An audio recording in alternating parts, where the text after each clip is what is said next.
The hum of the quantum drive settled in Tobin Faris's teeth. She had stopped noticing it 3 weeks ago. Now it was just part of the silence, a background note that her brain filtered out like the recycled air or the endless black outside the viewport. She ran her hand across the armrest of the command chair. The fabric was worn. 4 months of friction from her palm had smoothed it to a shine. She tapped her fingers once, twice, then stopped. "Status check," she said. The bridge crew responded without looking up. They had done this 100 times. It was routine. It was how you kept a ship alive. "Navigation nominal, course stable." The words came from the helm, clipped and certain. "Life support holding at standard. Oxygen levels green." That was environmental. A young woman named Reyes kept her hair short. Her voice was flat. "Drive is steady." Leo Venn did not look up from his engineering station. His hands moved across the console in small, precise gestures. He checked a lock twice. "Temperature within tolerance. Resonance frequencies stable, no drift." Tobin watched him for a beat longer than necessary. Leo had been twitchy since launch. Not afraid, just careful. The difference mattered. "Return trip?" she asked. Leo paused. He ran a calculation in his head before he checked the screen. 4 months of fuel remaining. The drive can make it home. "That's a yes," Tobin said. "That's a yes," Leo repeated. He almost smiled, almost. Esme Rios was at the science console. Her glasses were pushed up into her hair. She had not touched them in 3 days. Tobin had noticed. She noticed everything about her crew. She noticed the small things. "Anything new?" Tobin asked. Esme's head came up. Her eyes were bright. "There's something at the edge of the long-range sweep. I've been tracking it for 6 hours." "Define something." "Metallic signature, non-human. It's not a natural formation." Esme turned back to her screen. She typed quickly. "I'm checking the signal's composition now." Tobin stood. She walked to the science station. She stood behind Esme and looked at the readout. The data scrolled past in numbers and wavelengths. She did not need to understand every line. She needed to understand the shape of it. "What am I looking at?" she asked. Esme pointed at a waveform. "The material composition doesn't match anything in our database. There are trace elements I can't identify. Some of them don't appear in any known stellar formation within this arm of the galaxy." The bridge went quiet. The hum of the drive seemed louder. "How far?" Tobin asked. 14 hours at current speed. We could close to observation distance." Tobin did not answer immediately. She looked at the structure on the screen. It was a dark shape against the stars, irregular and angular. It did not move, it did not flicker, it just sat there, patient and silent, something waiting. "Set a course," she said. "We go to observation distance. We don't approach any closer without a full briefing." The helm acknowledged. The ship adjusted. Tobin felt the shift in her bones. She walked back to her chair. She sat down. She tapped her fingers once against the armrest. Leo spoke without turning. "You want me to prep the first contact package?" "Do it," Tobin said. "But hold for my order. We don't broadcast until we know what we're dealing with." Leo nodded. He opened a new screen and began working. Tobin watched him for a moment. His hands were steady. She took that as a good sign. 3 hours passed. The structure grew larger on the display. It resolved into something more defined. A block of black material had no visible source of light or power. It was smooth. Tobin had never seen anything that smooth in space. Every natural surface had texture. Where? The marks of time and impact. This surface was perfect. Esme worked through the hours without stopping. She compiled data. She ran comparisons. She checked her readings 3 times before she spoke. "Tobin," she said. Her voice was quiet. That was enough to make Tobin look up. Esme's face was pale. Her hands were still on the keyboard. She was not typing. She was just holding the keys. She needed something solid to anchor herself. "The structure is old," Esme said. "Very old." Tobin waited. "I ran a carbon dating analysis on stray particulate from the surrounding field. The material is consistent with the structure's composition." She paused. Her voice dropped. "It's at least 2 million years old." The bridge went still. Even the hum of the drive seemed to pause. "That's not Duskborn," Leo said. He had turned from his station. His face was unreadable. "The Duskborn have been spacefaring for 400,000 years. "It's older than the Orvani Empire," Esme said. Her hands had started to tremble. She pressed them flat against the console. "Older than any known species. This structure predates everything we know about galactic civilization." Tobin sat in silence. She let the information settle. 2 million years. A structure built before humanity had shaped its first stone tool, before the first human ancestor had walked upright. Something had built this thing and left it here, drifting at the edge of a system that would one day hold a species that had just learned to cross the stars. "We keep going," she said. Her voice was steady. She made sure of it. "We get to observation distance. We run every sensor we have. We do not approach closer than 500,000 kilometers until I say otherwise." The crew nodded. They returned to their stations. Tobin watched the structure grow on the display. It was beautiful in a cold way, a piece of ancient geometry sitting in the dark. She wondered who had built it. She wondered why. 4 more hours passed. The hail went out on every frequency. Greetings in 63 languages, math primers, music, the same package that had been prepared for first contact with any species, updated and refined over decades of planning. The structure did not respond. Esme tried again, then a 4th time. She used a different encoding method. "Nothing. It's not transmitting," Esme said. "There's no communication system I can detect. I can't find any active power source at all." Tobin frowned. "How does it maintain position?" "I don't know."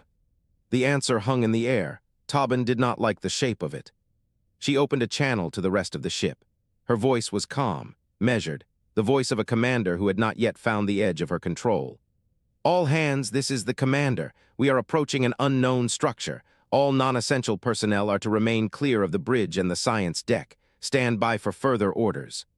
She closed the channel. Leo looked up. "You're worried." "I'm careful," Tobin said. "There's a difference." Leo nodded. He did not argue. The display showed the structure at 500,000 kilometers. It was close enough to see detail now, a surface that seemed to absorb light rather than reflect it. There were no seams, no ports, no markings of any kind, a perfect black rectangle, as if someone had cut a piece of the void and left it hanging in real space. "Hold position," Tobin ordered. The helm acknowledged. The ship slowed. The drive hum shifted as the engines adjusted. Esme was staring at her screen. Her hands were still on the keyboard. Her face had gone very pale. "I'm picking up something," she said. Her voice was barely a whisper. "Define," Tobin said. "A signal, it's not a communication, it's a pulse, a burst of energy." Esme's voice went tight. "It's washing over us." The ship went dark. Every system shut down. The lights, the displays, the hum of the drive, the air circulation, every screen went black at the same instant, every light, every sound. Tobin sat in absolute darkness and absolute silence. Her hands gripped the armrest of her chair, her breath held in her chest. She counted. 1, 2, 3. Power returned, the lights flickered on, the displays lit up. The hum of the drive came back. The crew blinked at their screens, they checked systems. "Status," Tobin barked. Her voice was hoarse. "All systems green," Leo said. His voice was unsteady. "The drive is stable, no damage. It's like nothing happened." Esme did not speak. She was staring at her screen. Her eyes were wide. Tobin followed her gaze. The display showed the structure. It was no longer at 500,000 kilometers. It was directly in their path, close enough that Tobin could see the texture of its surface. The faint grain of ancient stone worn smooth by time, close enough that she could see her own ship reflected in the black. Leo's voice came out dry and cracked. "That's not possible." Tobin looked at the structure. She looked at her crew. She looked at the distance between them. "Esme," she said, "run every sensor you have. I want to know what that thing is." Esme's hands were shaking. She started typing. The structure sat in the dark and waited. The observation deck hummed with the low vibration of the structure's pulse. Xylos processed the data stream, its semi-liquid body rippling across the display surface. The humidity was thick, almost suffocating, a comfort to Duskborn physiology. The chemical smell of processing fluid hung in the air. Thes's outline barely resolved in the corner of the room. Its form was almost humanoid tonight, a diplomatic choice that always made Xylos uncomfortable. "You have completed the review," Thes said. Its voice vibrated through the deck plating. Xylos did not turn. "The humans have made physical contact." Thes pulsed a query. "Physical contact with an artifact of unknown origin without quarantine." "Confirmed." "No perimeter, no isolation protocol. They simply touched it." Xylos processed the statement as fact. Their engineer placed a hand on the surface. He was not wearing a protective suit. The contact lasted 4 seconds before he withdrew. The room fell silent. The structure's pulse vibrated through the hull again. It was rhythmic, measured. "They are reckless," Tess said. "This is not observation, this is contamination." Xylos opened a channel to the corporate council. The audio link crackled for a moment before a voice emerged, cold and distant. "Report." Xylos modulated its vibration for clarity. "The human vessel has approached the structure. Contact has been made. The artifact's surface temperature remained constant at 212 standard units below zero during the interaction. No reaction from the object. And the humans? They are still alive. Their vessel shows no damage. They are currently running spectral analysis." The council's voice did not change pitch. "Continue observation. Let the humans be the test subjects. Do not intervene." The channel closed. Tess moved closer, its outline shifting as it walked. "They will touch it again. They will try to understand it by breaking it." Xylos returned to the data. The structure's signal pattern was not random. It had repetition. It had variation within the repetition. It had structure. It was almost language. "I have recorded 17 distinct pulse sequences," Xylos said. "They follow a grammatical framework. There is syntax." Tess stopped moving. "You are claiming the artifact is transmitting language." "I am claiming the signal has the characteristics of language. I cannot translate it. I can only identify the pattern." Tess processed this for a long moment. "The structure is older than the Duskborn syndicates. Our records date it at 2 million standard years. There is no known species from that era with a technology that matches." Xylos added the next data point. "Older than the Riven as well. They have no records of this object." "Then who built it?" Xylos did not have an answer. The structure's second pulse hit the system. This one was different, stronger. It registered on every sensor simultaneously, a wave that passed through the Duskborn monitor's hull like it was not there. The vibration in the deck plates increased by a factor of 3. Xylos turned its attention to the Reliant. The human ship was moving. "They are changing course," Xylos said.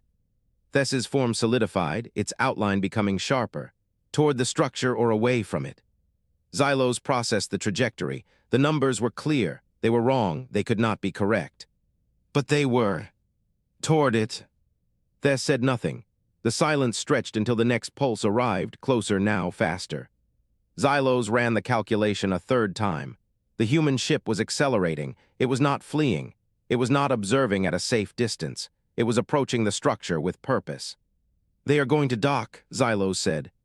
"That is not observation. That is contact. They have already made contact. This is something else." Thess moved to the display surface beside Xylos. Its hand, a vague approximation of a human appendage, hovered over the data. "Run the signal pattern against the human ship's drive signature." Xylos compiled the comparison. The result made its processing fluid slow. The signal pulses are synchronized with the human quantum drive cycle. Thess's form rippled. "Explain." "The structure is not transmitting at random intervals. It is matching its pulse rate to the drive frequency. Every time the drive cycles, the structure responds. It knows what the drive is. It has been waiting for something with that specific energy signature." Xylos felt a sensation it had no name for, not fear. Duskborn did not feel fear, but something adjacent. A tightening of its internal structure, a hesitation in its processing. Thess's voice dropped. "It has been waiting. For 2 million years." The third pulse arrived. This one was different. It did not pass through the hull like the others. It resonated. The deck plates vibrated in sequence. The display surfaces flickered. Xylos felt the vibration in its own body, a frequency that matched something deep in its physiology. The human ship stopped moving. The Reliant had reached the structure. Xylos watched the telemetry as the vessel's hull made contact with the black stone surface. There was no impact, no collision.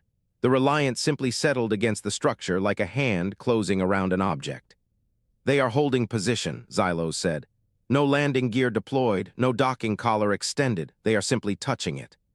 Thess's voice was barely a vibration. "What is it doing?" Xylos watched the data stream. The structure's surface was changing. A section of the black stone peeled back.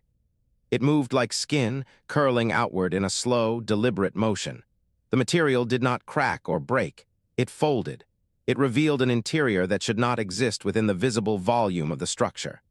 Xylos ran the dimensional calculations. The opening was larger than the structure's external dimensions allowed. The space inside was wrong. It violated every known law of spatial physics. "The structure is not solid," Xylos said. "It is a container. The interior volume is not connected to the exterior in any way I can measure." Thes's form went rigid. Something is inside it. Xylos processed the next data point. The Reliant received a transmission. It came from inside the structure. It was in English, the human language, one word. "Help." The word repeated, over and over, a signal that had been waiting for 2 million years. Xylos turned to Thes. "The artifact is not a structure. It is a prison, and something in it is asking for help in a language that did not exist when this prison was built." Thes's voice was flat, impossible. "The transmission is confirmed. The language is English. The signal matches the human linguistic database we compiled during the observation period. The entity inside the structure learned English from the Reliant's approach. It learned instantly. It absorbed the entirety of human language in the time it took for the Reliant to cross the distance between observation position and contact. It processed syntax, grammar, vocabulary, idiom, and cultural context in less than 4 minutes. Thes's form destabilized, its edges blurring. What kind of intelligence learns a language in 4 minutes? Xylos looked at the data. The pulses were getting faster. The structure's interior was expanding.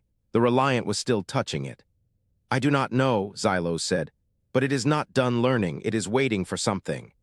"Waiting for what?" Xylos watched the quantum drive signature on the display. The drive was still cycling. The structure was still synchronized with it. The next pulse arrived.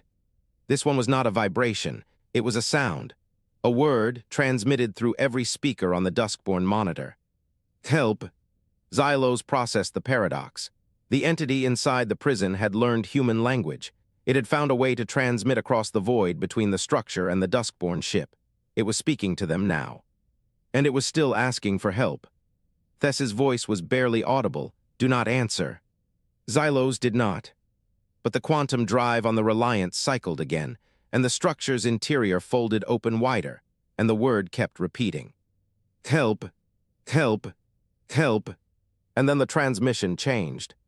The voice was different now, clearer, more confident. It said, "I am Caliph. I have been waiting for you."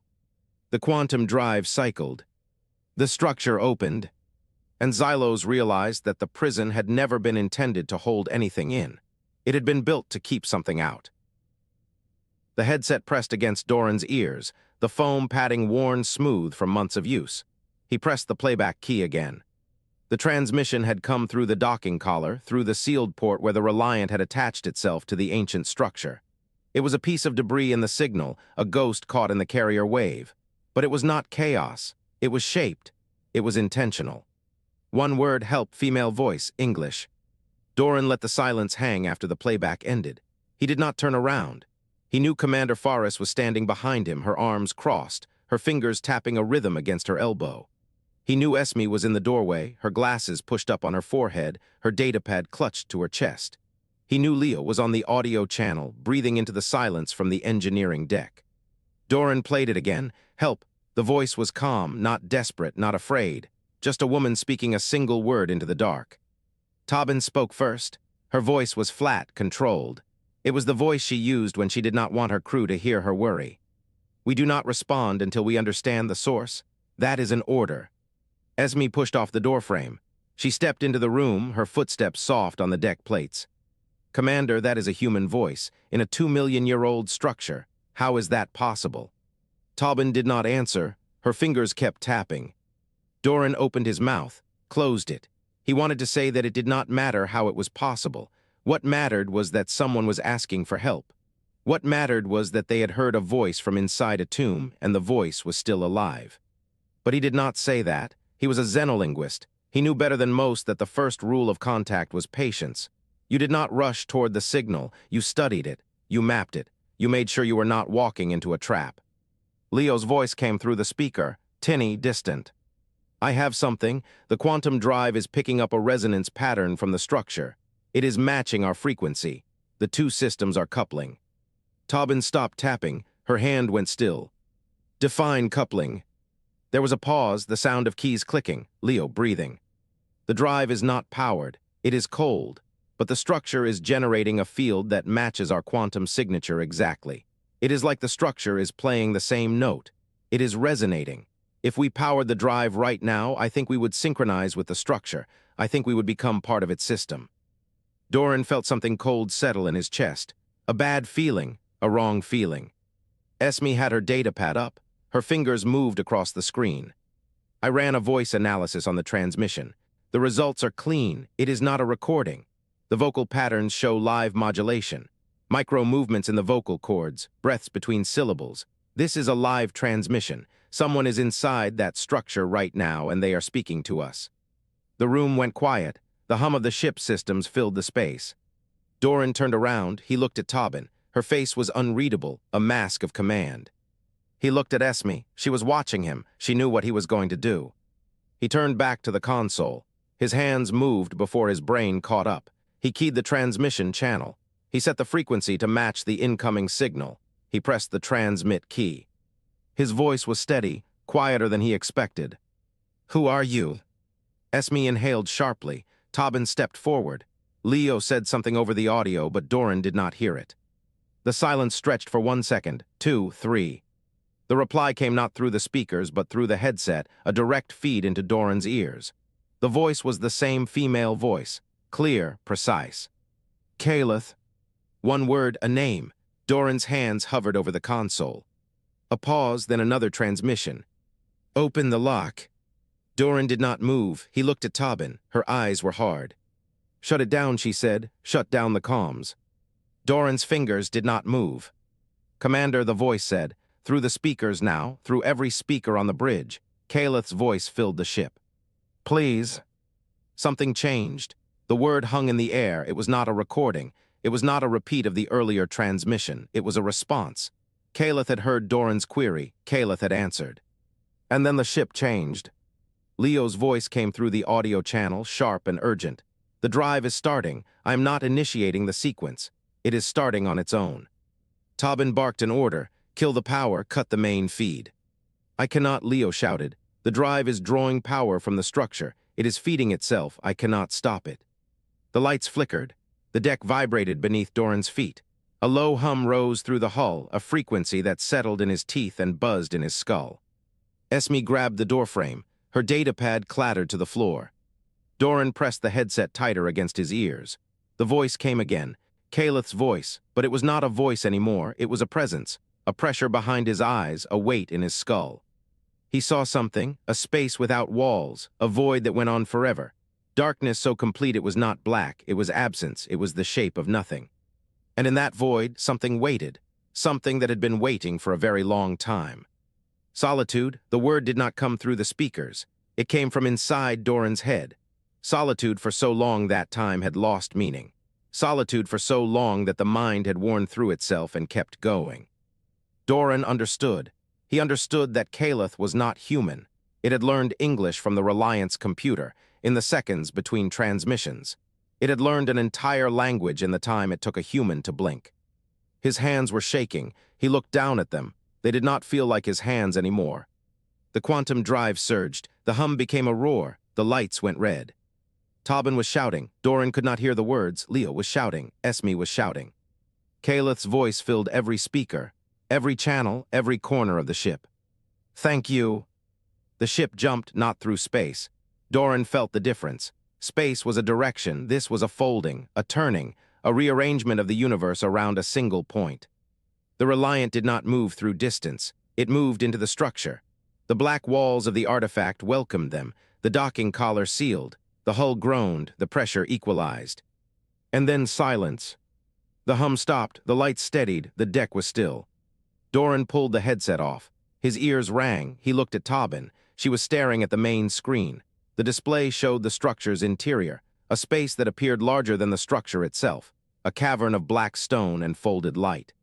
And at the center of that space, something moved, a shape that had no edges, a pattern that resolved and re-resolved, a ripple of interference that bent the light around it. Caleth's voice came through the speakers one last time, soft, almost gentle. The lock is open, I am free. Doran looked at his hands, they were still shaking. He did not know if he had just saved something or released something. He did not know if there was a difference. The shuttle's hull transmitted cold through every surface. Tess stood at the observation port and watched the black stone grow from a dot to a wall. The structure had gone dark. No pulses, no emissions, no sign of the human ship. Analysis, Tess said. Xylos did not turn from its console. Its semi-liquid body rippled with data processing. The Reliant is inside the structure. They have merged. Define merged. The quantum drive signature matches the structure's internal energy profile. The ship is no longer separate. It is contained within the dimensional space. Tess felt its form tighten, a reflexive compression it reserved for unfavorable projections. The corporate council channel remained open, silent, waiting. A voice came through the speaker, flat, uninflected. Tess, retrieve the structure, its value exceeds all current projections. Tess did not acknowledge the order, it had expected it. The council saw acquisition, Tess saw something else. Xylos, prepare a risk assessment. I have already completed one. Xylos turned, its surface shimmered with hesitation. The structure is not dormant, it is waiting. For what? I do not know, but the energy profile has shifted since the human ship entered. It is no longer broadcasting, it is listening. Tess considered this. The council waited, the structure waited. Everything in this system was watching, and none of them understood what they were watching for. Launch a boarding team, Tess said. 3 units, full sensory recording, standard approach pattern. Tess, Xylos' voice carried an edge, something close to urgency. I advise against direct contact, the risk is. Noted, Tess turned from the observation port. The council has ordered retrieval, I will retrieve. The boarding shuttle detached from the corporate monitor 30 seconds later. Tess watched it cross the gap on a display screen, a thin silver needle against infinite black. The structure did not react. No pulse, no emission, no change in temperature or radiation. The shuttle reached the surface. The team reported hull contact. The stone was cold, no detectable atmosphere, no gravity distortion, nothing unusual. The lead team member found the breach. A seam in the black stone, barely visible, running at an angle that did not match any natural fracture. The team entered. The transmission cut. Silence on the channel. Tess waited, the seconds stretched. A second team member entered the breach. The transmission cut. Silence. Tess felt the acidic release of its crew's panic before it saw the source. The smell spread through the monitor's atmosphere, sharp and chemical, a biological response to threat. The third team member did not cut transmission. A single image arrived, compressed and grainy, sent in the moment before the channel collapsed. The interior of the structure was filled with the Reliant. The human ship sat at the center of an impossible space. Its hull stretched across every direction, distorted and expanded, metal and ceramic pulled into shapes that should not exist. Systems ran across surfaces that had no right angle. The quantum drive chamber was visible through a wall that was not there, glowing with a light that hurt to look at. And something moved inside. Tess leaned toward the screen, the image updated. A figure stood inside the Reliant's main corridor. Human, but wrong. The proportions were off, the limbs too long, the shoulders too high. The skin was the wrong color, a pale gray that caught the light like stone. The eyes, if they were eyes, were too large and too dark, two voids in a face that had stopped being human. The figure turned toward the camera. It spoke. This. The voice came from everywhere. The shuttle speakers, the monitor's internal comms, the screen itself. It carried no accent, no hesitation, no weight. It has learned my name, Tess said. It has learned everything, Xylos said. Its body rippled with rapid processing. From the crew's communication devices, from the ship's data, it has read everything they carried. The figure on the screen tilted its head. The motion was too smooth, too precise, a gesture learned from observation rather than instinct. Tess, it said again, I have been waiting. Tess gave the order. Retreat, seal the shuttle, cut all external communication channels. The shuttle did not respond. The channel remained open. The figure moved closer to the camera. Its face filled the screen. The dark voids where eyes should be seemed to deepen, to pull light inward. I am Caliph, the figure said, and I know where your homeworld is. Tess slammed its hand on the console. Cut the channel now. Xylos's body flattened in submission. I cannot. The structure has overridden our systems. We are receiving. We cannot stop receiving. The image held. The figure held. Tess stood rigid and watched something that wore a human face stare back from inside a prison that should not have opened. Then the pulse came. It spread across the system in a wave that did not travel through space. It moved through every connected network, every relay, every communication node within range. The Duskborn corporate monitor received it. Every Duskborn ship in the system received it. The corporate council received it at their station, 3 light-years away, and heard every word. A list of demands. Release all prisoners. Every being held in Duskborn custody, every species whose labor had been extracted, every individual whose freedom had been traded for profit. Return all stolen territories, every system acquired by force, every world stripped of resources and left to burn, every claim that had been written in the blood of species that could not fight back. Pay restitution, a calculation of value extracted over 3,000 years, a number so large that the Duskborn corporate syndicates would collapse if they attempted to meet it, a number that was not negotiable. Signed Caleth. The voice was human. The intelligence behind it was not. The channel stayed open. The figure watched from the screen. Its face did not change. Its empty eyes did not blink. Tess felt something it had no word for, a pressure in its chest, a stillness in its thoughts, a silence where its calculations should be. Xylos spoke, barely audible. It has learned everything from the humans, their language, their history, their capacity for demand.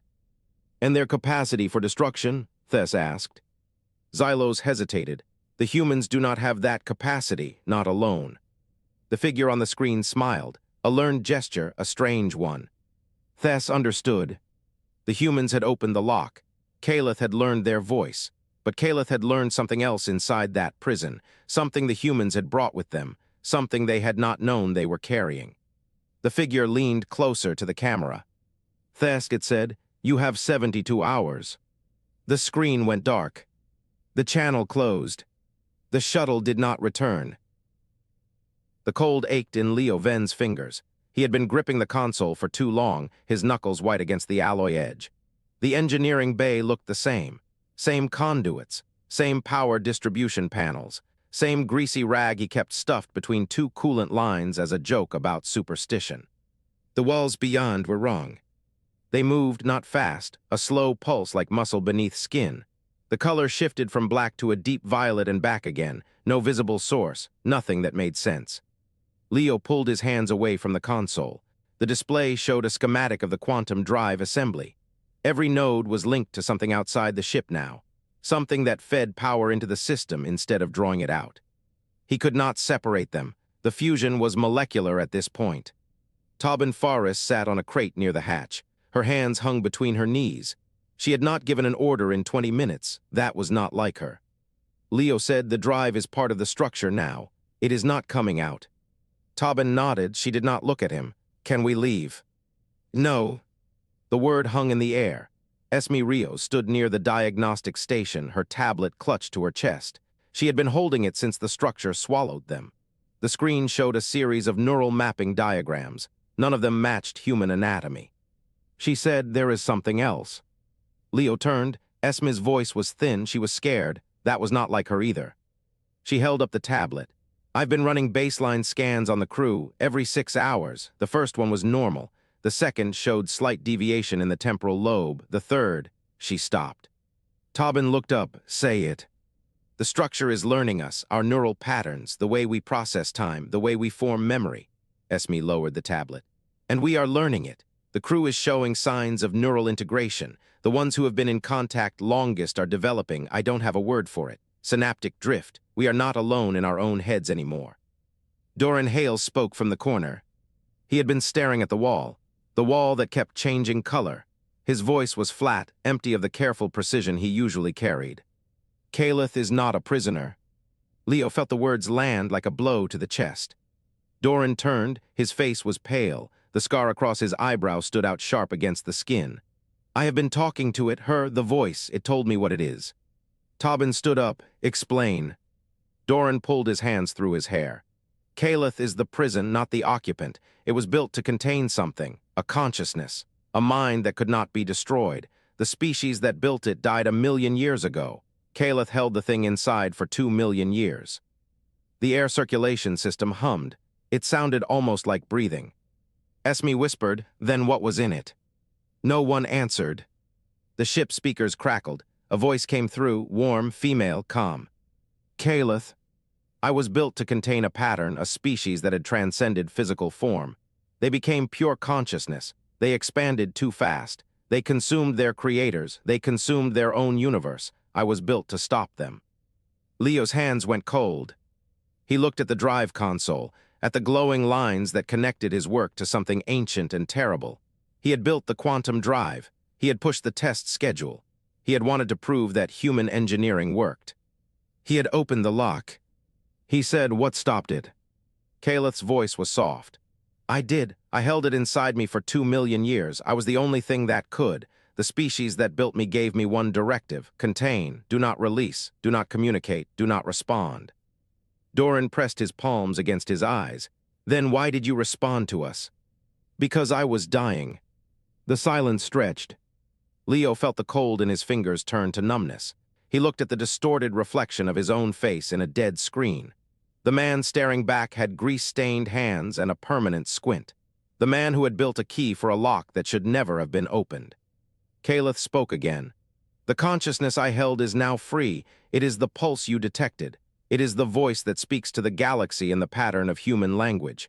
It learned from Doran's mind during our first contact. It knows how to sound like you." Tobin stepped forward. "Where is it now?" "It is everywhere."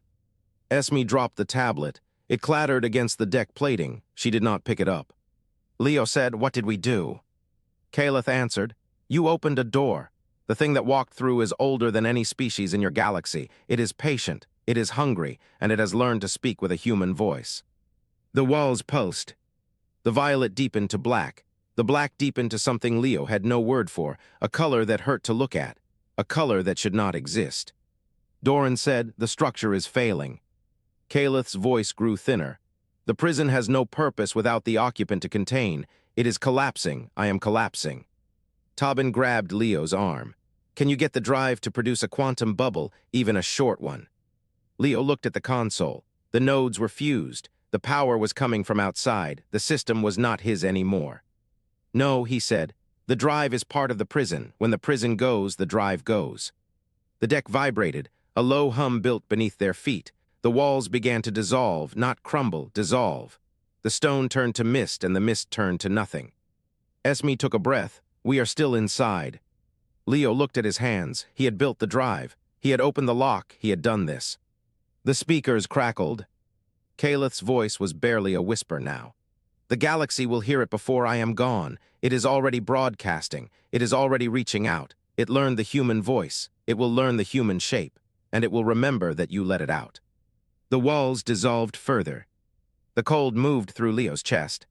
He looked at Tobin, at Esme. At Doran, they were all looking at him. He had no answer.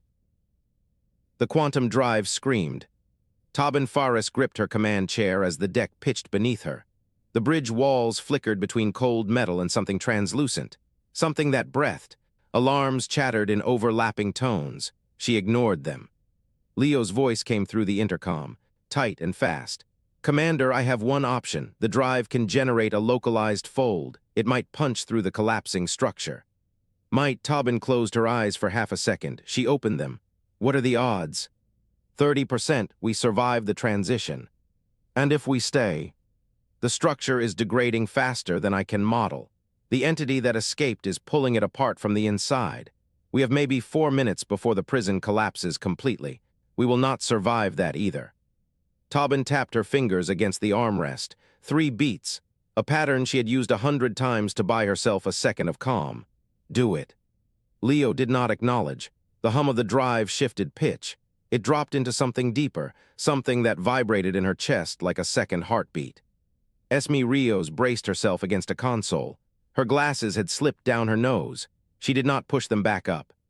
Doran Hale sat with his eyes closed. His lips moved, talking to Caleth, talking to the voice that lived in the walls now. Tobin looked at him. "What is it saying?" Doran opened his eyes. They looked tired, old.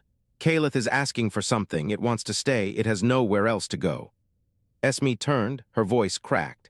It held a monster for 2 million years. It deserves better than to die in this collapse. Tobin did not answer immediately. She looked at the main display. The structure's surface rippled like water on the verge of boiling.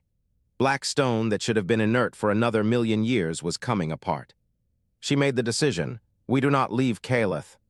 Leo's voice came back. Commander, that changes the fold parameters. I need to integrate Caleth's pattern into the drive alignment. It will be a combined jump. Unprecedented. Can you do it? Silence, then Leo's voice, quieter than she had ever heard it.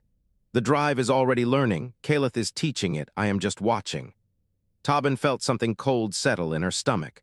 Leo Venn was the best engineer she had ever served with. If he was just watching, they were already past the point of human control. Do it anyway. The walls stopped flickering. They settled on translucent. Tobin could see through them. The structure's interior stretched in every direction. Folded space that should not exist. Halls that led nowhere. The Reliant hung in the middle of it. A single point of light in an impossible dark. Then the drive folded. It did not feel like a jump. There was no compression, no moment of weightlessness. Instead, there was a sense of extension. The ship stretched. Tobin felt herself spread thin across distances she could not name. She felt Caleth, felt its age, felt its exhaustion, felt the weight of 2 million years of solitude pressing against her ribs. And then it stopped. Silence, complete silence. The alarms were gone, the hum of the drive was gone, even the air circulation had stopped. Tobin heard her own heartbeat. She heard Esme exhale. She heard Doran whisper something she could not catch. The main display showed stars, normal stars, unfolded space. The black stone structure was gone. The Reliant drifted in empty system, surrounded by the familiar cold of vacuum. Tobin stood, her legs held. She walked to the engineering console and keyed the intercom. Leo, report. A pause, then Leo's voice. Different now, softer. The drive is stable, but it has changed. It hums at a new frequency, warmer, like it is breathing. Is Caleth still with us? Yes, it is part of the drive now, part of the ship. I can feel it in the diagnostics. It is not just integrated, it is living here. Esme pushed her glasses up. Her hands were shaking. We need to understand the implications. Caleth held a transcendent consciousness for 2 million years. We just broke it out. We released something that could consume civilizations, and we brought its jailer with us on our ship, in our engine. Tobin looked at her. I know. Doran stood slowly. Caleth is not a threat. It did its duty. It held for longer than any species has existed. It deserves rest. Esme snapped back. It does not matter what it deserves. What matters is what we have done. We opened a door. We let something out. Now we are carrying the key home with us. Tobin raised a hand. The argument stopped. We are alive, she said. That is the only measure I have left. We will set course for home. We will file a report. We will figure out what we have done when we have time to breathe. She turned to the command console. Her fingers found the navigation inputs. She plotted a course for the solar system. The drive hummed beneath her. Warm, alive, patient. She gave the order, set course for home. The ship began to move. The silence stretched. 3 minutes, 4. The stars did not change. The drive hummed. The crew stood or sat or breathed in the quiet of a ship that was no longer entirely human. Then the communications console lit up. Tobin looked at it. The signal was encrypted, Duskborn protocol. She opened the channel. The voice that came through was synthetic, translated, precise. Commander Faris, this is the Duskborn Corporate Council. We have observed your transit. We have observed the collapse of the structure. We have observed the new energy signature in your drive. A pause. We wish to make an offer. We want to purchase your vessel. We want to purchase the entity residing in your propulsion system. We want to negotiate with the voice that speaks for humanity now. Tobin stared at the console. The drive hummed. She looked at Doran. He was watching her. His eyes said nothing. She looked at Esme. Esme's face was pale. She was already writing notes she would never file. She looked at the intercom. Leo was silent, waiting. Tobin turned back to the console. This is Commander Faris. Stand by for response. She cut the channel. The bridge was quiet. The stars did not move. The drive hummed with a voice that was not hers. Tobin spoke aloud, not to the crew, to the ship, to whatever lived in the engine now. Caleth, can you hear me? The hum shifted. It rose in pitch, then dropped. A word formed in her mind, not through her ears. Yes. Tobin closed her eyes. What do you want us to do? The answer came. The voice was almost human, soft, tired, carrying the weight of 2 million years. Whatever you want, I am yours now. Tobin opened her eyes. She looked at her crew. They were alive. That was the only measure she had left. She keyed the communications channel. This is Commander Faris. We will hear your offer. She did not know if she was speaking for humanity anymore. She did not know if she was speaking for herself. She did not know if the voice humming beneath her deck would let her stop. But she had given the order, and the ship kept moving. The stars ahead did not change. The drive hummed. The silence held. And somewhere in the deep dark between galaxies, something older than time began to stir. The journal weighed more than it should. Esme Rios turned it over in her hands, feeling the worn fabric cover, the bent corners of pages she had filled over 4 months. She had written the final entry 3 hours ago. The ink was dry. The words were not.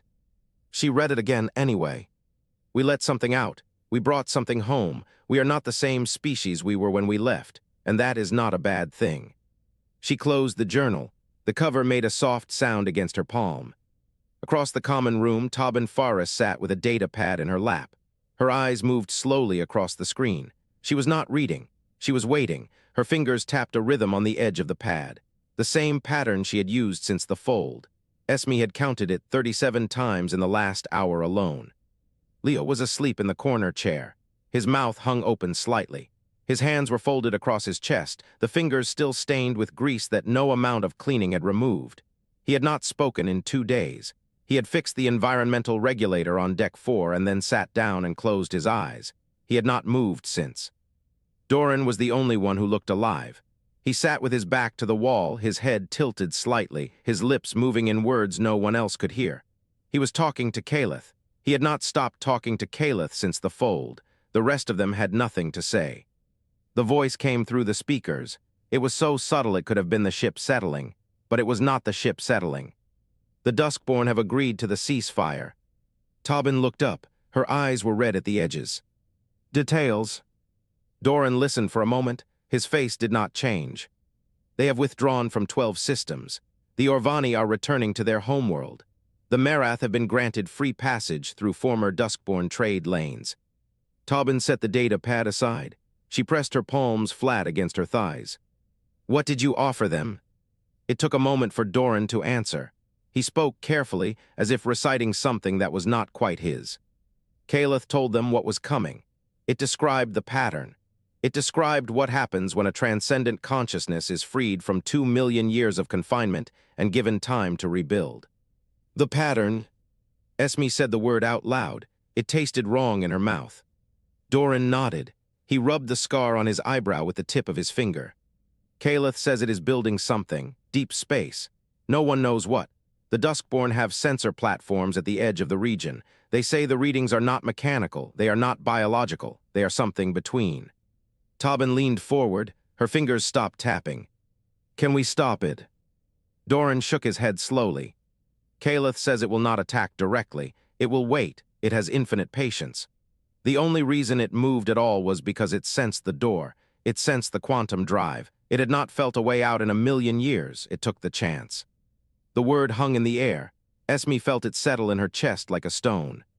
She thought of the report she had filed, the document that was supposed to explain what had happened. It was incomplete. It would always be incomplete. She had described the structure. She had described the fold. She had described Caleth, but she had no words for what had moved inside the prison. No words for the thing that had looked at her through the hull and learned her name in less time than it took her heart to beat. The data pad on Tobin's lap chimed. She looked down. Her face did not change. Earth. What about them? The United Nations. They want to debrief the crew. They also want to study Caleth. Doran made a sound that might have been a laugh. It was dry and thin. They want to study the thing that held a god for 2 million years. Tobin looked at him. Her voice was flat. Can you blame them? No. He paused. The walls flickered. The warmth from the deck plates shifted, a pulse of heat that moved through the floor and faded. Caleth says it will submit to study. It has nothing to hide. It is only a container. Only a container. Esme repeated the words. She looked at the wall where the warmth was strongest. The metal was darker there now, a shade of gray that had not been on the ship when they left Earth. It was not damage. It was not corrosion. It was presence. She spoke before she could stop herself. "Caleth." The lights flickered once. The voice came through the speakers, softer than before. "Yes, Esme Rios." She felt the name land. Her full name. Spoken by something that had learned it from the walls of a prison it had policed for longer than humanity had existed. "Why did you let us out?" Silence, the drive hummed. Leo stirred in his sleep but did not wake. Doran watched her with an expression she could not read. The answer came slowly, each word separated by a pause, as if Caleth was choosing them carefully from a very old shelf. "Because you were the first species in 1,000,000 years that built a door." Esme held her breath. "You did not mean to. Your quantum drive was not designed to breach a dimensional lock. It was designed to fold space. But the way you folded it was specific. You created a resonance that matched the prison's containment field." A pause. "The Orvani found the structure 8,000 years ago. They studied it for 3 centuries. They could not open it. The Duskborn found it 4,000 years later. They tried to force entry. They failed. The Riven attempted a psionic breach. The null entities would not approach it at all." The voice shifted. It became softer. "You touched it. You spoke to it. You powered your ship through it. You did not do any of these things because you were strong. You did them because you did not know you should not." The walls flickered. The warmth deepened. "I had to take the chance." Esme felt her throat tighten. She looked down at the journal in her hands. "You have been alone for 2,000,000 years." "Yes." "You are not alone anymore." "No." The word was small, softer than she had ever heard the voice sound. It was almost human. Doran stood up. He walked to the wall and placed his hand against the darker metal. His palm pressed flat against the surface. He did not flinch. "It will be all right." He said it to the wall, to Caleth, to himself. Tobin watched him for a long moment. Then she stood and walked to the observation window. Earth was visible now, a blue disk against the black, small, fragile, full of people who did not know what was coming. The Duskborn were watching from the edge of the system. The pattern was building in deep space. The jailer was in their engine, and humanity had a quantum drive that spoke. Tobin did not turn around. "We are going to have to tell them everything." The speakers hummed. Caleth's voice filled the room. "Yes, and then we will decide what to do next." Tobin nodded. She placed her palm against the glass. Her reflection stared back at her. Esme opened her journal one last time. She looked at the words she had written. "We let something out. We brought something home. We are not the same species we were when we left, and that is not a bad thing." She closed the cover. She stood up and walked to the wall where the darkness was warm. Doran was still standing there. His hand was still pressed against the metal. She placed her hand beside his. The warmth was steady, constant, alive. She said it out loud. "Thank you." The lights flickered once. "You are welcome." The words were so quiet they could have been the ship settling. But they were not.